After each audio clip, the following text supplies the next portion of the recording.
Hey everyone, we're out here doing some routine maintenance today on the fifth wheel. Specifically, it's time to check on one of the most important things in an RV to keep everything running smoothly, the water heater. And look who I found on the job.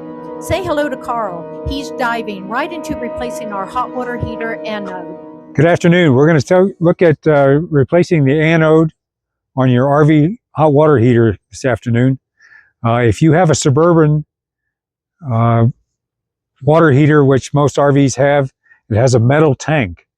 And to keep the water from corroding the metal tank, you have what's called a sacrificial anode that you place inside, is placed inside, so that the minerals and the stuff in the water will attack this first, and instead of rusting out your tank.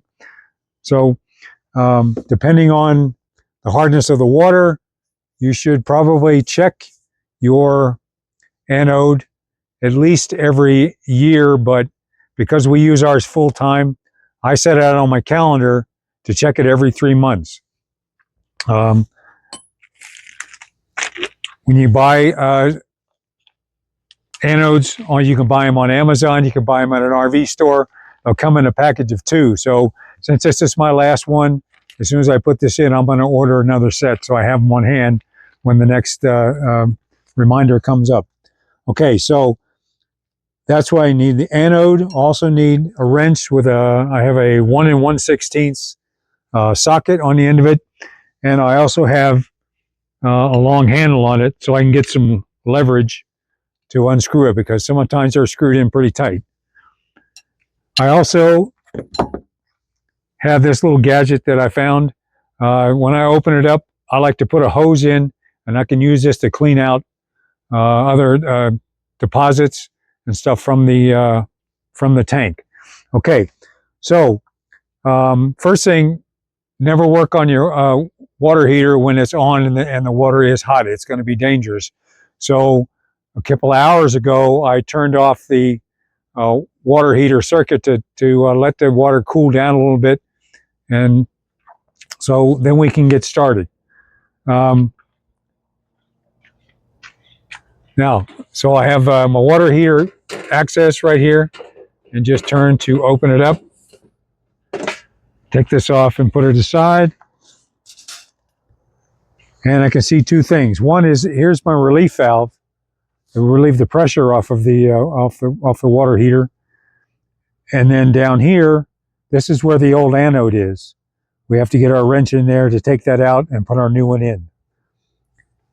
Now we'll take a break for a second. I need to go turn the water pressure off so that it's not trying to fill the water tank as soon as we empty it out. Okay, so I've turned the water pressure off so it's not going to refill, and I've turned the power off at the circuit breaker for the heating elements. Sometimes this Suburban heater also has a switch in here in the body. This one does not, so I have to switch it off from inside. So now I'm going to open it up, and you can open this up and let the pressure off.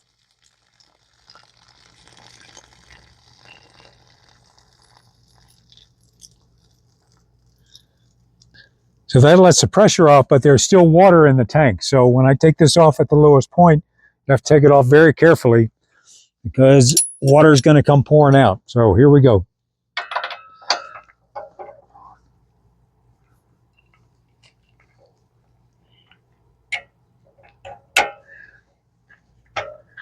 Here we go. Yep. There we go.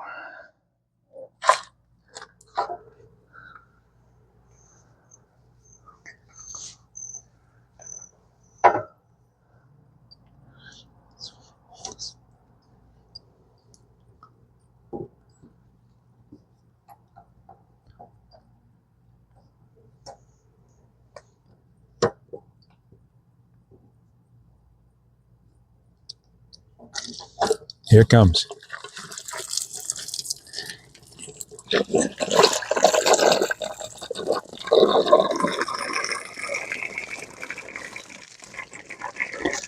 As you can see, This is our anode that's been depleted, and that's just over 3 months time of full use. So you can see the comparison of a brand new anode and one that's well depleted. If it's up to 75% depleted, then you need to replace it. I just regularly replace it every 3 months.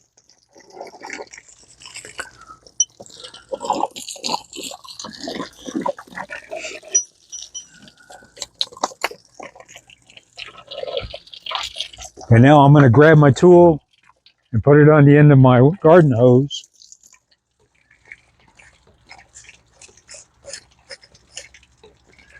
And then I can turn this valve off to control the flow. And I'm going to go turn it on.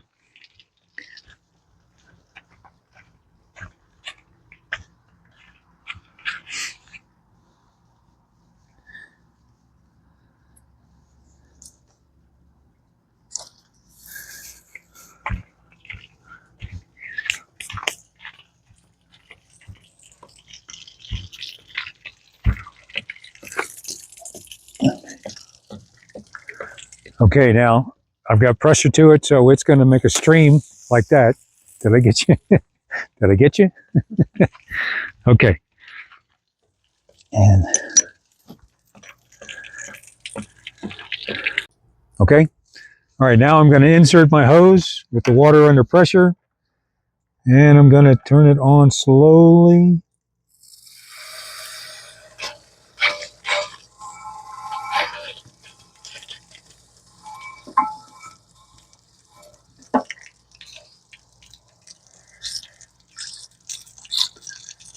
And you can see the calcium coming out.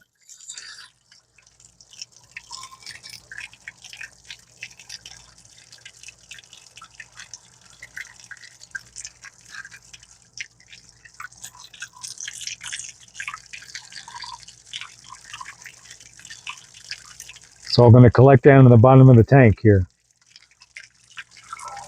I can reach way back into the back of the tank and also come out near the opening.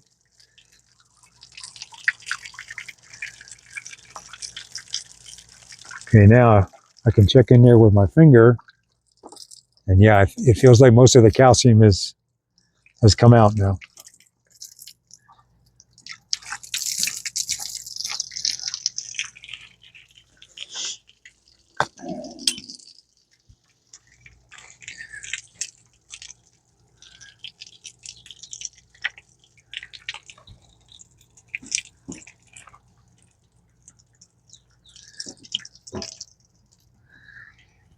Okay, so as you can see, the anode comes already threaded with Teflon tape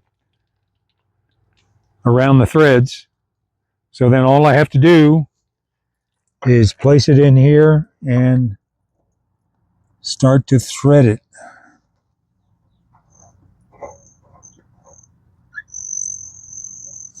Thread it until you can hand tighten it. And then I'm gonna use my socket.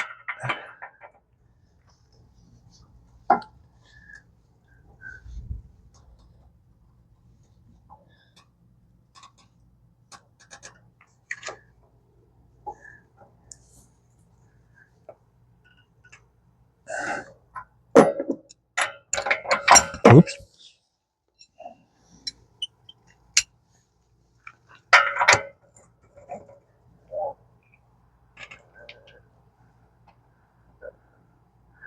Okay, you don't want to over tighten it and strip the thread, so I just, by feel, I'm just going to it's really tight. Now with the relief valve open, I'm going to turn the water back on to let the water system fill the tank up, and I'll know it's full when I get water coming out. So I've turned my water back on, and my relief valve is open.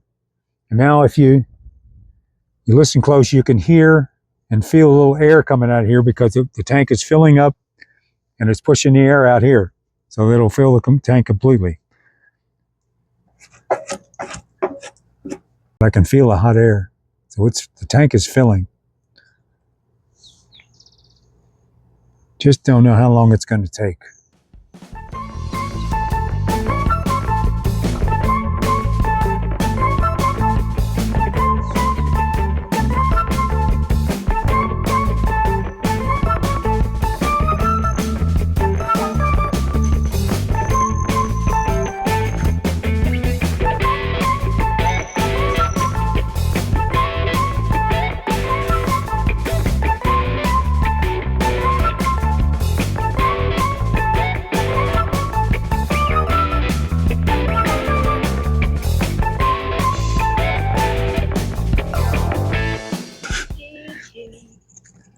Here we go. Okay, here we go. You good? Okay, you can see the water starting to come out. The tank is starting to fill.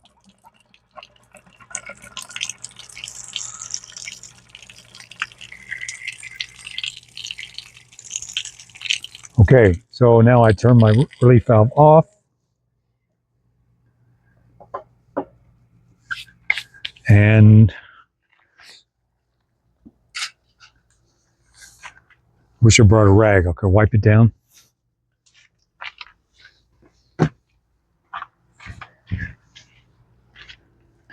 I can take a rag and I can wipe down the calcium deposits.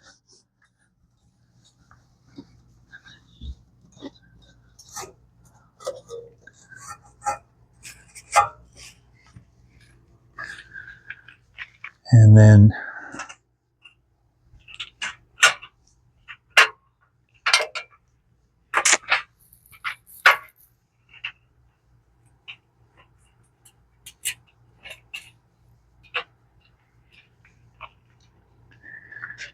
replace my cover.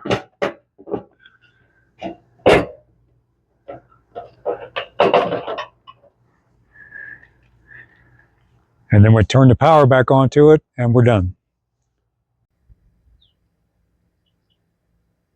So I just put this reminder on my calendar to change water heater anode. And then I say repeats every 3 months. So 3 months from now, on October 20th, it's going to alert me again that it's time to check and most likely change out the anode. And finally, come back, everything's all buttoned up, and turn the water heater back on. That's it.